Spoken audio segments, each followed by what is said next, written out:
Shriram time news मध्ये मी कैलास सोनवणे आपले हार्दिक स्वागत करतो। सुरुवातीला पाहूया 24 तासातील ताज्या घडामोडी। विधानसभा निवडणुकीत ईव्हीएम मध्ये हेराफेरी करून निवडणुका जिंकून देण्याची सुपारी घेणाऱ्या निवडणूक आयोगाविरुद्ध 9 डिसेंबर रोजी धुळ्यात मशाल मोर्चाचे आयोजन। कर्ले येथील एका मेंढपाळ शेतकऱ्याचे बंद घर फोडून 65,000 रुपये किमतीचे सोन्या चांदीचे दागिने लंपास। शहराचे आमदार अनुप अग्रवाल यांची धुळे फेस्टिवलला भेट, करण्यात आला सत्कार। आणि संबल येथे झालेल्या हिंसाचाराची उच्च न्यायालयाच्या न्यायमूर्तीमार्फत चौकशी करण्याची मागणी। आता बातमी विस्ताराने। विधानसभा निवडणुकीत ईव्हीएम मध्ये हेराफेरी करून निवडणुका जिंकून देण्याची सुपारी घेणाऱ्या निवडणूक आयोगाविरुद्ध 9 डिसेंबर रोजी मशाल मोर्चा काढण्यात येणार असल्याची माहिती शिवसेना उभाटा पक्षाचे पराभूत उमेदवार माजी आमदार अनिल गोटे यांनी पत्रकार परिषद घेऊन दिली आहे। विधानसभा निवडणुकीत ईव्हीएम मध्ये हेराफेरी करून निवडणुका जिंकून देण्याची सुपारी घेणाऱ्या निवडणूक आयोगाविरुद्ध 9 डिसेंबर रोजी विशाल मशाल मोर्चा काढण्यात येणार आहे। तरी या मोर्चात ईव्हीएम प्रणालीवर नाराज धुळेकर नागरिकांनी मोठ्या संख्येने सहभागी होण्याचे आवाहन माजी आमदार तसेच शिवसेना उद्धव बाळासाहेब ठाकरे पक्षाचे पराभूत उमेदवार अनिल गोटे यांनी शनिवारी पत्रकार परिषद घेऊन केले आहे। गोटे यांनी सांगितले की धुळे विधानसभेचा निकाल लागून अवघा आठवडा लोटला आहे, तरी धुळेकर निकालाच्या धक्क्यातून अद्याप सावरलेला नाही। गेल्या 6 महिन्यांपासून विविध पक्ष, वृत्तवाहिन्या, निवडणुकांचा सर्वे करण्याच्या कंपन्यांमार्फत धुळे विधानसभा मतदारसंघाचा सर्वे भाजप पक्षाच्या भुवया उंचवणारा होता। या पक्षाचे इच्छुक उमेदवार अनुप अग्रवाल यांना केवळ 5 ते 6% लोकांनीच पसंती दर्शवली होती। अनिल गोटेंना मात्र 50 ते 51% लोकांनी पसंती दिली। ती निवडणूक होईपर्यंत कायम राहिली। त्यांच्या खालोखाल माजी आमदार फारुख शाह यांचा सर्वे 28 ते 30% घरात होता। ग्राउंड रिपोर्ट तर भयंकरच होता। गल्ली गल्लीत, चौका चौकात मोलमजुरी करणारा नोकरदार, व्यापारी, रिक्षावाले, भाजी फळ विक्रेते, किंबहुना सर्व हॉकर्स, हमाल मापडी, टपरीधारक, अगदी सर्वच वर्गातील लोक, कुणालाही विचारा धुळ्यात कोण निवडून येईल, 10 पैकी 8 लोक अनिल गोटेंचे नाव घ्यायचे। ही वस्तुस्थिती होय। पोलीस व प्रशासनाचा रिपोर्ट देखील अनिल अण्णांच्याच नावावर मोहर उमटून मोकळे झाले होते। परंतु या निवडणुकीत माझ्यासोबत शिवसेना होतीच, माझे विरोधक देखील सोबत होते। 25-30 वर्षे राजकीय वैर असलेले लोक, अबोला धरलेले लोक पदरमोड करून राबत होते। एवढेच नाही, प्रतिस्पर्ध्याच्या गोटातील तालेवार, जनावर असलेले नेते देखील आतून माझा प्रचार करत होते। आरक्षणाच्या मुद्द्यावरून मराठा समाजात भाजप सरकारविरुद्ध प्रचंड राग होता व आहे। मराठा नेते मनोज जरांगे पाटलांनी तर भाजपच्या उमेदवारास पाडा म्हणून आदेश सोडले होते। धुळ्यातील मराठा समाज खूप मोठ्या संख्येने माझ्या पाठीशी होता। माजी आमदार फारुख शाह यांच्या कार्यपद्धतीवर नाराज मुस्लिम समाज देखील मोठ्या प्रमाणात माझ्याच पाठीशी होता। असे असून देखील गेल्या 30 वर्षापासून आपल्यावर विश्वास ठेवणारे शहरात 30% हे हक्काचे मतदार आहेत। शिवसेनेचे 20 ते 25,000 काँक्रीटमध्ये कधीच फुटली नाही, हे प्रत्येक निवडणुकीने दाखवून दिले आहे। हे 50,000 मते अधिक वरील बेरजेचे समीकरण एकत्र केली तर आकडा कुठे जातो, परंतु मला केवळ 24,000 मते मिळाली, ती अनाकलनीय आहे। शेकडो कार्यकर्ते, मतदार रोज मला भेटून विचारतायत आमची मते गेली कुठे। मात्र ईव्हीएम मधील हेराफेरीतून मतदारांचा घोर अपमान व चेष्टा करण्यात आली आहे। ईव्हीएम मध्ये हेराफेरी करण्याचा प्रकार केवळ धुळ्यातच नव्हे तर संपूर्ण राज्यात घडला आहे। निवडणुकीसाठी सर्व ईव्हीएम गुजरातमधून आणले गेले। महाराष्ट्रात 87,000 बूथ आहेत, तेवढेच ईव्हीएम व तेवढीच माणसे गुजरातमधून आले आणि काम दाखवून गेले। ईव्हीएम बनवणाऱ्या कंपनीमध्ये भाजपने देखील गुजराती डायरेक्टर नेमले, ते मशीनचे सिक्रेट लीक करण्यासाठीच। हे समजून घेतले पाहिजे। ते कमी होते की काय? निवडणूक आयोगाच्या कृपेने महाराष्ट्रात तब्बल 76 लाख मते मतदान झाल्याच्या नंतर 24 तासांनी वाढवली गेली। ती कुणाच्या पारड्यात गेली हे शेंबडे पोरं देखील सांगू शकतो। 20 नोव्हेंबर रोजी सायंकाळी 5 वाजेपर्यंत 58% मतदान झाल्याचे सांगण्यात येते। मग त्याच रात्री 11:30 वाजता हेच मतदान 65% वाढते आणि दुसऱ्या दिवशी अंतिम वाढ 66% म्हणून एकूण 7.83% वाढ दर्शवते। म्हणजेच प्रत्येक विधानसभा मतदारसंघात 26,500 मते जास्तीच्या घालण्यात आली। त्याचे कुठलेही रेकॉर्ड नाही, स्पष्टीकरण नाही असे सांगत गोटेंनी संपूर्ण निवडणूक प्रक्रियेवरच संशय व्यक्त केला। त्यामुळे महाराष्ट्रातून ईव्हीएम बंदची हाक आपण धुळ्यातून मारत आहोत। या ठिणगीचा राज्यभरात वनवा पेटवा, ईव्हीएम नको, बॅलेट हवे ही आपली मागणी आहे। त्यासाठी दिनांक 9 डिसेंबर रोजी काढण्यात येणाऱ्या विशाल मशाल मोर्चात नागरिकांनी मोठ्या संख्येने सहभागी व्हावे असे आवाहन त्यांनी केले। यावेळी शिवसेना उभाटा पक्षाचे जिल्हा प्रमुख अतुल सोनवणे, माजी महापौर भगवान करंकाळ, नरेंद्र परदेशी, धीरज पाटील, अविनाश लोकरे आदी उपस्थित होते। सगळ्या महाराष्ट्रामध्ये उठला आहे आणि तुम्ही जर मतदानाचा बारकाईने अभ्यास केला तुमच्या अशा लक्षात येईल की चिंता आणि पराभव त्या दोघांच्या मतांमध्ये कमीत कमी 50,000चं अंतर राहिलं पाहिजे. म्हणजे पराभूत उमेदवाराचं छातीत जवळून जाईल आणि मग तो पुढे जाणार नाही. पण तुमच्या सगळ्यांकडे गुगल असेल,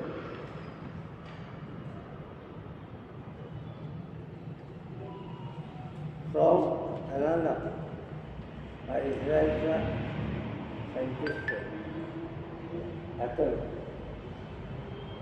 आणि तो सध्या इंग्लंडमध्ये वास्तू झाला. त्याने आतापर्यंत 27 देशाचे राष्ट्रपती त्यांच्या निवडणुकीत हेराफेरी केली. त्यापैकी 20 देशामध्ये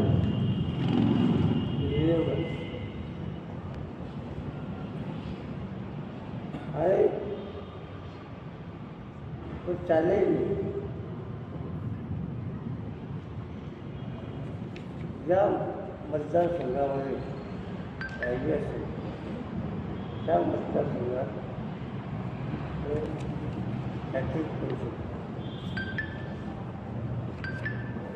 असं त्यांनी स्वतः ऑन कॅमेरा स्टेटमेंट दिलेलं. तर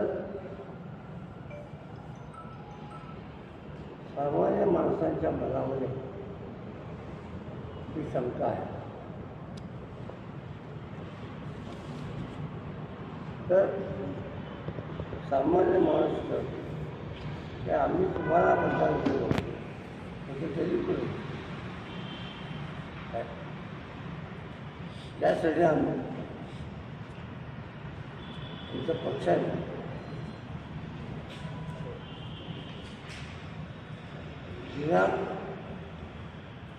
सोमवार 9 डिसेंबर या दिवशी संध्याकाळी 6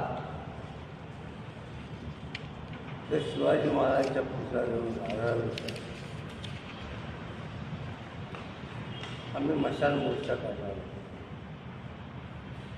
आणि महात्मा गांधींच्या पुतळ्यासमोर जी सगळी यंत्र आहे ती यंत्र जाऊन निवडणूक आयोगाचा निषेध करणार. यासाठी सोमवारपासून आमचा जनजागृतीचा कार्यक्रम सुरू होईल. ठिकठिकाणी वावडा सभा घेऊन जनजागृती करणे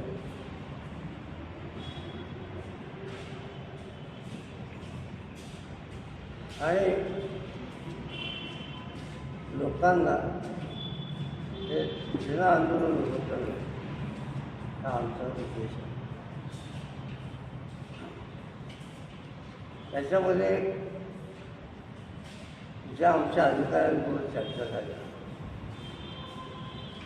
जिल्हाधिकारी असतील, सक्षम अधिकाऱ्यांबरोबर, त्यांचं सगळ्यांचं म्हणणं आहे की EVMमध्ये इंटरनेट असत नाही आणि त्यामध्ये हॅकिंग करता येईल.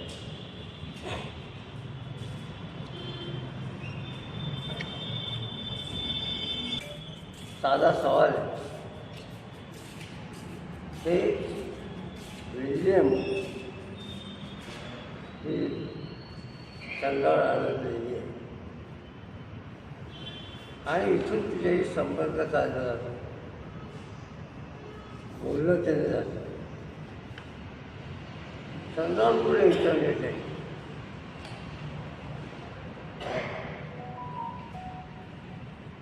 हे आम्ही जिल्हा जिल्हाधिकाऱ्यांना सुद्धा विचारलं. ते म्हणले ॲटिक्सामध्ये ॲटिंग सगळं. शिंदखेडा तालुक्यातील कर्ले येथील एका मेंढपाळ शेतकऱ्याचे बंद घर अज्ञात चोरट्यांनी फोडून सुमारे 65,000 रुपये किमतीचे सोन्या चांदीचे दागिने लंपास केल्याची घटना शुक्रवारी सकाळी उघडकीस आली आहे. शिंदखेडा तालुक्यातील कर्ले येथील हसरत महादू ठेलारे यांच्या बंद घराचे कुलूप तोडून अज्ञात चोरट्यांनी आत प्रवेश करीत पेटीचे कुलूप तोडून सोन्या चांदीचे दागिने असा सुमारे 65,000 रुपयांचा मुद्देमाल लंपास केल्याची घटना शुक्रवारी सकाळी उघडकीस आली आहे. यामुळे गावात भीतीचे वातावरण निर्माण झाले आहे. याबाबत अधिक माहिती अशी की हसरत महादू ठेलारी कर्ले येथे कुटुंबासह राहतात. शेतीबरोबरच मेंढपाळाचा त्यांचा व्यवसाय आहे. दिनांक 28 नोव्हेंबर रोजी रात्री 9 वाजता हसरत ठेलारी पत्नीसह घराला कुलूप लावून शेतातील वाड्यावर मेंढ्याला राखण्यासाठी गेले व तेथेच झोपले. परंतु दिनांक 29/11/2024 रोजी सकाळी 7 वाजता शेतातील वाड्यावर असताना त्यांच्या घराच्या बाजूला राहणारी सासू जुगराबाई भिवा ठेलारी यांनी त्यांना फोनवर कळवले की तुमच्या घराचे कुलूप तुटलेले आहे. त्यामुळे त्यांनी लागलीच घराकडे धाव घेतली. घरातील बाहेरचे दरवाजास लावलेले कुलूप तुटलेले दिसले व घरातील सामान अस्ताव्यस्त केलेले दिसले व लोखंडाची पेटीचे कुलूप तोडलेले दिसले. त्यातील ठेवलेले मुलांचे व सुनबाईचे सोन्या चांदीचे दागिने दिसून आले नाही, म्हणून त्यांनी गावातील पोलीस पाटील व पोलिसांना माहिती दिली. चोरट्यांनी 16,000 रुपये किमतीचे सोन्याच्या 3 अंगठ्या, 15,000 रुपये किमतीच्या 15 ग्रॅम वजनाच्या सोन्याच्या कानातील बाळ्या, 10,000 रुपये किमतीचे 2.5 किलो वजनाचे चांदीचे कडे, 8,000 रुपये किमतीचे 1 किलो वजनाचे पायातील चांदीचे कल्ले, 16,000 रुपये किमतीचे 2 किलो वजनाचे हातातील चांदीच्या एकूण 8 बांगड्या असा सुमारे 65,000 रुपये किमतीचा मुद्देमाल लंपास केला. पोलिसांना माहिती मिळताच दोंडाच्या पोलीस ठाण्याचे पोलीस निरीक्षक किशोर कुमार परदेशी, सहाय्यक पोलीस निरीक्षक दिगंबर शिंपी, पोलीस उपनिरीक्षक हेमंत राऊत, पोलीस उपनिरीक्षक नकुल कुमावत, पंकज ठाकूर, रवींद्र गिरासे, निलेश हालोरे, हिरालाल सूर्यवंशी, निलेश धनगर आदी घटनास्थळी दाखल झाले. त्यांनी पाहणी केली. याबाबत दोंडाच्या पोलीस ठाण्यात चोरीचा गुन्हा दाखल झाला आहे. अधिक तपास police head constable Pankaj Thakur हे करीत आहेत. धुळे शहरातील मालेगाव रोडवरील गिंदोडिया कंपाऊंड येथे आयोजित धुळे फेस्टिवलला आमदार रामभाऊ अग्रवाल यांनी भेट दिली. यावेळी rotary club Dhule cross road तर्फे त्यांचा सत्कार करण्यात आला. धुळे शहरातील मालेगाव रोडवरील गिंदोड्या कंपाऊंड येथे दिनांक 28 नोव्हेंबर ते 1 डिसेंबर दरम्यान rotary club Dhule cross road तर्फे धुळे फेस्टिवलचे आयोजन करण्यात आले आहे. शुक्रवारी सायंकाळी धुळे शहराचे नवनिर्वाचित आमदार अनुप अग्रवाल यांनी धुळे फेस्टिवलला भेट दिली. यावेळी rotary club Dhule cross road तर्फे त्यांचा सत्कार करण्यात आला. यावेळी आमदार अनुप अग्रवाल यांनी सत्काराला उत्तर देताना सांगितले की रोटरी क्लब धुळे क्रॉस रोडने असे विविध उपक्रम राबवून शहरातील नगावबारी ते दसरा मैदान पर्यंतच्या आग्रा रोडवरील दुभाजकावर झाडे लावून धुळे हिरवेगार करा, हाच माझा सत्कार असेल अशी अपेक्षा व्यक्त करीत धुळे फेस्टिवलला शुभेच्छा दिल्या. यावेळी रोटरी क्लब धुळे क्रॉस रोडचे अध्यक्ष मनोज चौधरी, दिनेश कुवर, विलास वाणी, दीपक ऐरे, अमर शेख, अजित राजपूत, डॉक्टर सुशील महाजन, पराग सराफ आदी उपस्थित होते. आज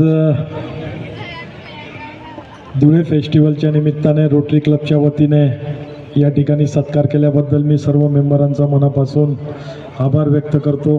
आणि छोटे छोट्या व्यापाऱ्यांना एक प्लॅटफॉर्म मिळवून देणं, याच्यासाठी 18 वर्षापासून रोटरी क्लब जे काम करतं आहे ते अतिशय चांगलं उपक्रम त्यांच्या माध्यमातून होत आहे. म्हणून त्यांचा अजून या शहराच्या वतीने आभार व्यक्त करतो.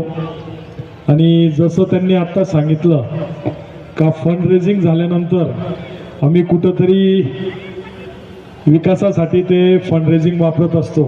जसं आता आपण मागच्या वेळेला कुठं शिरूरला एक बंधारा केला, तर माझी एक विनंती राहील का जे फंड रेझिंग येईल ते आपल्याला जे नगावबारीपासून तर दत्त मंदिरपर्यंत आपण जे डिवायडर केलेले आहेत त्या डिवायडरमध्ये आपल्याला सुशोभीकरण करायचं आहे, झाडं लावायची आहे आणि तिथं आपण रितसर रोटरीचं बोर्ड लावून तिथं डिजिटल जे मुंबईला आपण बघतो लाईटचे बोर्ड्स तसे बोर्ड लावून त्या ठिकाणी आपण आपली ॲडव्हर्टायझिंग करू.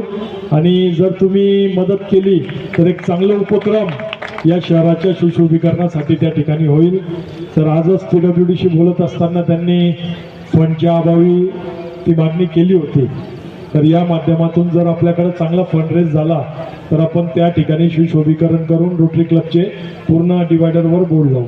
एवढीच विनंती करतो. पुनश्च सर्वांचा मनापासून आभार व्यक्त करतो. सर्व स्टॉल धारकांना शुभेच्छा देतो का या माध्यमातून आपला व्यापार वाढावा आणि आपण ज्या ज्या ठिकाणी मूळ व्यवसाय करत असाल या माध्यमातून आपल्याकडं लक्ष्मीचा वास व्हावा हीच विनंती करतो. जय श्रीराम. उत्तर प्रदेशातील संबल येथील घटनेचा धुळे जिल्हा एमआयएम पक्षातर्फे निषेध करीत येथील हिंसाचाराची उच्च न्यायालयाच्या न्यायमूर्तीमार्फत चौकशी करावी यासाठी जिल्हाधिकारी कार्यालयासमोर निदर्शने करण्यात आली. देश अतिशय नाजूक टप्प्यातून जात आहे. सर्वत्र विचित्र स्थिती निर्माण झाली आहे. याची दखल घेऊन पंतप्रधान आणि गृहमंत्र्यांना त्यांच्या घटनात्मक कर्तव्याची आठवण करून देत संबल येथील हिंसाचाराची उच्च न्यायालयाच्या न्यायमूर्तीमार्फत चौकशी करावी या मागणीसाठी धुळे जिल्हा एमआयएम पक्षातर्फे जिल्हाधिकारी कार्यालयासमोर निदर्शने करीत जिल्हाधिकाऱ्यांच्या माध्यमातून राष्ट्रपती यांना निवेदन देण्यात आले आहे. निवेदनात म्हटले आहे की देशात सर्वत्र हिंदू विरुद्ध मुस्लिम असे विनाकारण वातावरण निर्माण केले जात आहे. त्यात ज्ञानवापी मस्जिद, संबल असो किंवा अजमेरचा दर्गा,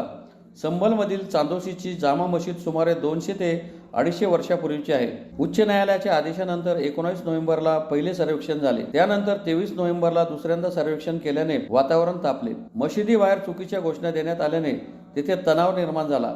या घटनेत 5 तरुणांचा मृत्यू झाला. याला उत्तर प्रदेश योगी सरकार पूर्णपणे जबाबदार आहे. आता अजमेर शरीफ दर्ग्याचा नवा वाद समोर आला आहे. सन 1991चा प्लेस ऑफ वर्कशिप ॲक्टच्या कायद्याची उघडपणे पायमल्ली होत आहे. त्यामुळे संबल येथील हिंसाचाराच्या घटनेचा तीव्र निषेध करीत संबलच्या पोलीस अधीक्षकांना निलंबित करावे, घटनेची उच्च न्यायालयाच्या न्यायमूर्तींमार्फत चौकशी करावी, तसेच 1919चा प्लेस ऑफ वर्कशिप ॲक्टची अंमलबजावणी करावी अशी मागणी निवेदनाद्वारे करण्यात आली आहे. यावेळी नासिर पठाण, मुख्तार बिल्डर, दीपश्री नाईक, डॉक्टर शराफत अली, रफिक शाह, निजाम सय्यद, आमिर पठाण, नजर पठाण, जावेद अख्तर, मुश्ताक शाह, समीर खान, अब्दुल कादिर, शाफिक शाह, जुबेर शाह, वसीम शेख, फैजल अन्सारी आदी उपस्थित होते. कलेक्टर साहेबांना एक निवेदन देण्यात येत आहे. काही दिवसांपूर्वी आपण बघितलं असेल, याच्या पहिलेही देशामध्ये आपण विविध घटना बघितल्या असेल. तशीच आत्ताची ताजी घटना जी घडलेली आहे संबल याच्या उत्तर प्रदेशामध्ये संबलमध्ये ज्या मस्जिदीचं नुकसान करण्यात आलेलं आहे. मी या सरकारला आणि राष्ट्रपतींना पण एक सांगू इच्छिते की हा जो जातीभेद जो चालवला गेलेला आहे, मंदिर आणि मस्जिदांमध्ये जी तफावत निर्माण केली जाते आहे आणि हिंदू आणि मुसलमान हा जो जातीभेद घडवून धार्मिक स्थळांना नुकसान पोहोचवण्याचं काम करण्यात येत आहे, याचा आम्ही फार निषेध करतो. ज्या आता त्यांनी नवीन अजून एक काढलेलं आहे की अजमेरच्या दर्ग्यामध्ये पण सुद्धा मंदिराची स्थापना झालेली आहे असा आमचा अंदाज आहे. मी त्यांना एक सांगू इच्छिते की तसे अंदाज बांधणं बंद करा. ज्या पण असतील कुठे आपल्या पूर्ण भारतामध्ये त्या धार्मिक स्थळांना कुठलंही नुकसान पोहोचवण्याचं यांचं काम नाही आहे. त्यांनी ते करू नये आणि देशातलं जे शांततेचं वातावरण आहे ते शांतताच राहू द्यावी. ते बिघडवण्याचं जर काम करत असतील तर यांचे परिणाम पूर्ण दिल्लीपासून गल्लीपर्यंत भोगावे लागतील. मी आज आपल्या जिल्हाधिकाऱ्यांना एक निवेदन देण्यासाठी आम्ही आलेलो आहोत. त्यांनी राष्ट्रपतीकडे आमचं हे निवेदन पोहोचवण्याचं काम करावं आणि या देशामध्ये शांतता निर्माण करण्याचं काम करावं. आज माझ्यासोबत आमच्या एमआयएम पक्षाचे शहर अध्यक्ष नगर मुख्तारभाई, नासिर पठाण, निजाम सय्यद, हरून भाई, प्यारेलाल दादा, आमिर पठाण आणि सगळे कार्यकर्ते आज आम्ही आलेलो आहोत. धन्यवाद. पुन्हा एक नजर ठळक घडामोडींवर. विधानसभा निवडणुकीत ईव्हीएममध्ये हेराफेरी करून निवडणुका जिंकून देण्याची सुपारी घेणाऱ्या निवडणूक आयोगाविरुद्ध 9 डिसेंबर रोजी धुळ्यात मशाल मोर्चाचे आयोजन. कर्ले येथील एका मेंढपाळ शेतकऱ्याचे बंद घर फोडून 65,000 रुपये किमतीचे सोन्या चांदीचे दागिने लंपास. शहराचे आमदार अनुप अग्रवाल यांची धुळे फेस्टिवलला भेट, करण्यात आला सत्कार. आणि संबल येथे झालेल्या हिंसाचाराची उच्च न्यायालयाच्या न्यायमूर्तीमार्फत चौकशी करण्याची मागणी. याचबरोबर श्रीराम टाइम न्यूजच्या बातमीपत्र संपले. दिवसभरातील ताज्या घडामोडींसाठी पाहत राहा श्रीराम टाइम न्यूज. भेटूया पुढील प्रसारणात. तोपर्यंत नमस्कार.